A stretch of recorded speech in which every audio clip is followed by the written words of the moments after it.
Halo semuanya, aku Salwa dan di sini kita akan membahas topik tentang lingkungan. Isu lingkungan yang berkaitan dengan sampah merupakan hal yang cukup krusial di seluruh negara di dunia, termasuk di Indonesia.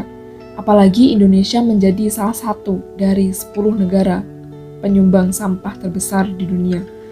Menurut laman merdeka.com, Indonesia menempati posisi urutan kedua sebagai negara dengan penghasil sampah laut terbesar di dunia setelah negara Cina.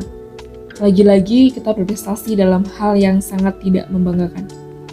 Data Kementerian Lingkungan Hidup dan Kehutanan pada tahun 2021 mencatat volume sampah di Indonesia mencapai 18,2 juta ton per tahun.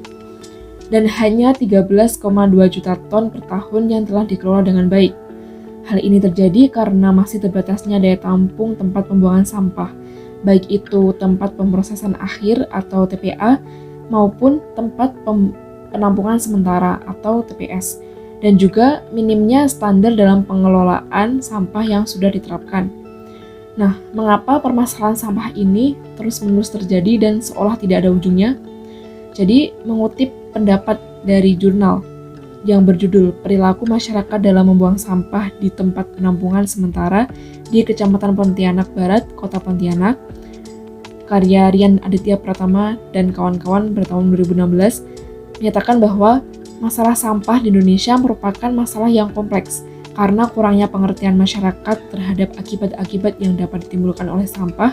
Faktor lain yang menyebabkan permasalahan sampah di Indonesia semakin rumit adalah meningkatnya taraf hidup masyarakat yang tidak disertai keselarasan pengetahuan tentang persampahan dan juga partisipasi masyarakat yang kurang baik untuk memelihara kebersihan dan membuang sampah pada tempatnya. Jadi permasalahan lingkungan ini juga berkaitan akibat perilaku manusia yang tidak peduli dengan lingkungannya.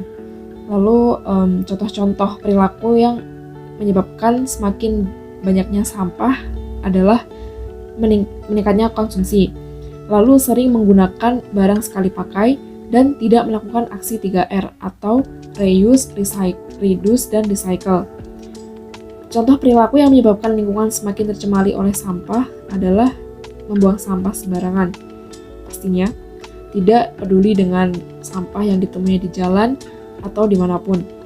Lantas, bagaimana solusinya? Solusi yang dapat dilakukan antara lain membuang sampah pada tempatnya, menerapkan gaya hidup minimalis yaitu mengurangi barang-barang yang tidak kita butuhkan, dan menerapkan gaya hidup zero waste.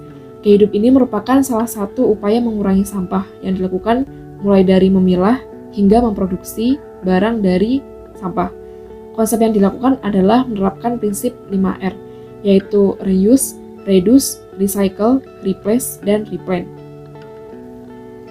Lingkungan yang kita tempati saat ini perlu kita jaga bersama, agar kehidupan di muka bumi dapat berjalan dengan harmonis dan aman.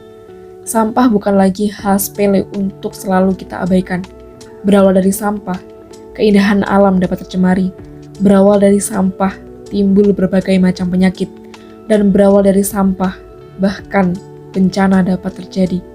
Oleh karena itu, mari kita meningkatkan kepedulian kita terhadap lingkungan, dengan selalu menjaganya bersih dari sampah.